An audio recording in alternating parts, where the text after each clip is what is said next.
Welcome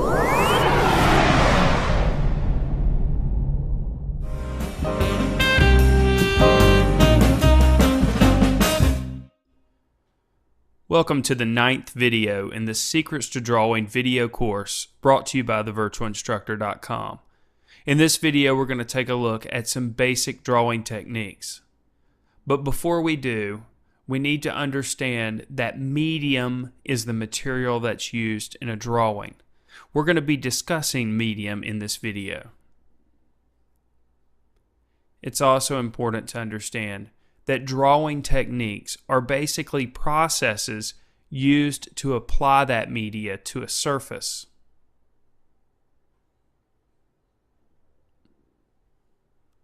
Some drawing techniques are going to be better suited for specific mediums.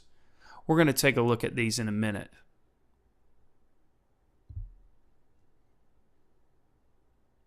The drawing techniques that we're going to cover in this video include hatching, cross-hatching, blending, rendering, random lines, and stippling. So let's go ahead and get started with hatching. Hatching is a drawing technique that uses lines that do not intersect to create value. Hatching, since it's linear in nature, is best suited for pen and ink, graphite, and colored pencils. In this illustration, you'll see that I'm using basically cross contour lines to create the hatching. The closer that I put the lines to each other, the darker the value looks. In this drawing of a cup, we have a light source coming from the upper left-hand corner. This means that the darker value needs to be on the right side of our object. I'm going to accomplish this by putting the lines closer together on this side of the cup. I'll still use hatching in other areas as well, adjusting the width and distance between each line to create a range of values.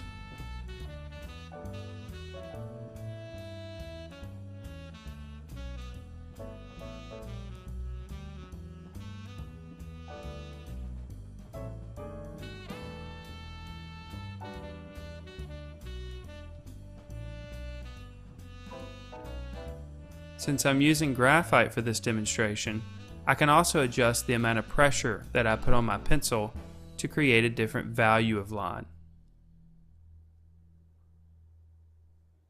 I'll use hatching for the cast shadow as well. Cross-hatching is a drawing technique in which the lines do intersect. The more crossing over that happens, the darker the value.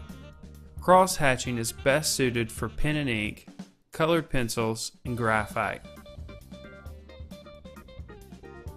Our light source stays consistent in this example as well, coming from the upper left-hand corner. This means the area of darkest core shadow will exist on the right side of the cup. I'll accomplish this by creating a series of lines that cross over each other. The more that the lines cross over each other, the darker the value becomes. The less that the lines cross over each other, the lighter the value.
The next drawing technique we'll take a look at is called blending.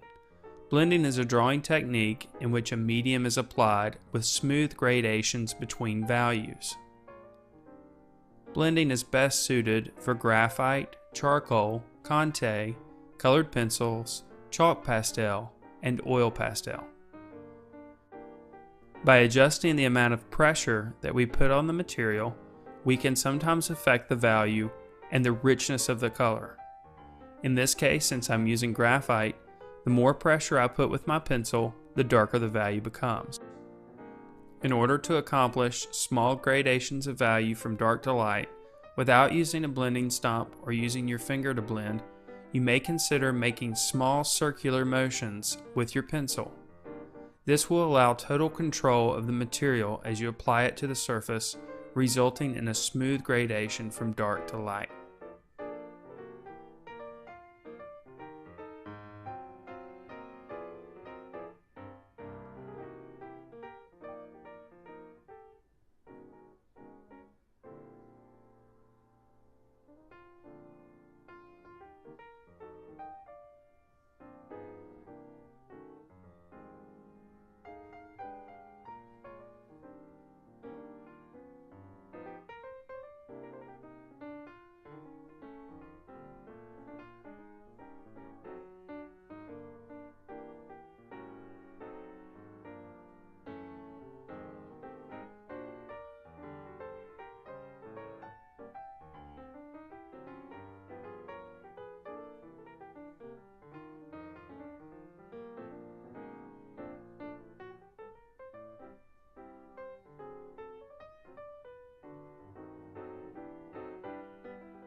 You may find that your gradations of value may be enhanced by adding a blending stomp to the mix.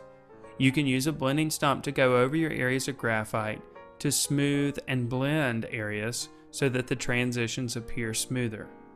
I would not advise using your finger for this, as your finger has oils in it which will mix with the graphite and make it difficult to control and erase. A blending stomp is always a better choice. You could also roll up a piece of paper or use a paper towel to achieve the same results.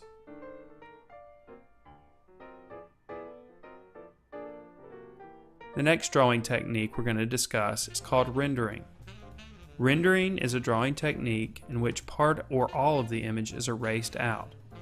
Rendering is best suited for graphite or charcoal. In this case, I'm using graphite, and I'm applying a light layer of soft graphite to the surface. Next, I'll take a paper towel and smooth out my surface to a medium gray.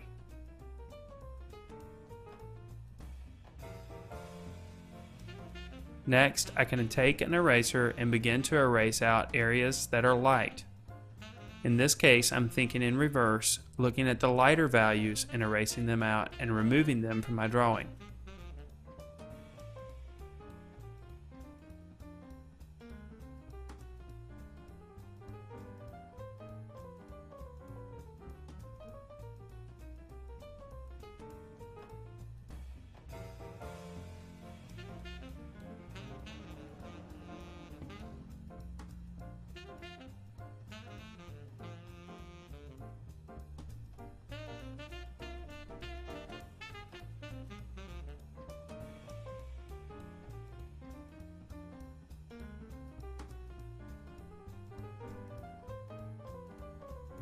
I can always go back and add darker values where need be.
Another drawing technique is using random lines that cross over each other. By layering these random lines, you can create the value that exists on the form. This drawing technique is best suited for pen and ink, graphite, colored pencils, chalk pastels, and oil pastels. If you're looking to create a quick sketch, this technique might be the best choice. It is the least time consuming of all the ones discussed in this video.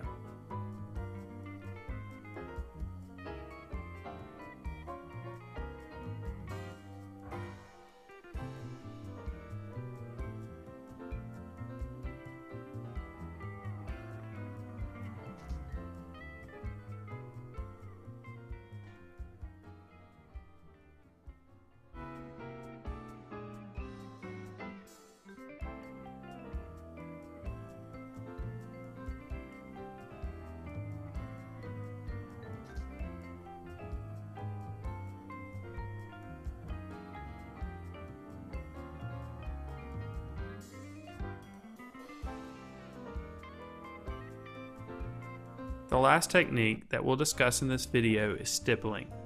Stippling is a drawing technique in which dots are added to build up the value.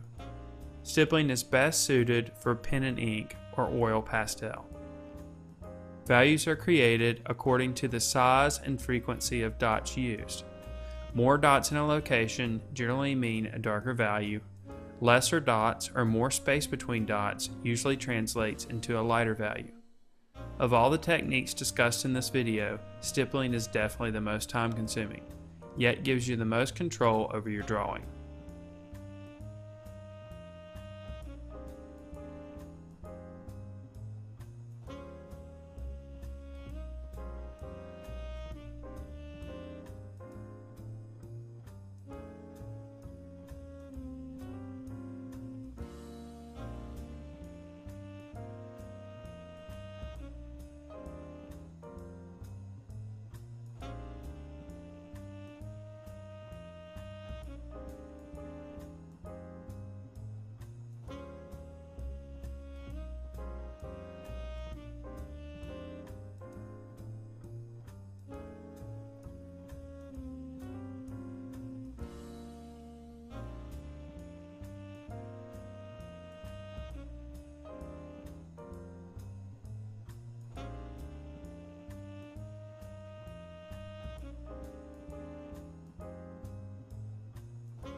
So what did we learn in this video?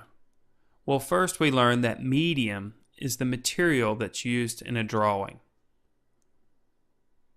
We also learned that drawing techniques are basically just processes used to apply that media to a surface. We also learned that some drawing techniques are better suited for specific mediums. In the next video, we're going to take a look at drawing from life, and I'll share with you some tips that I've picked up that'll help you with observational drawing.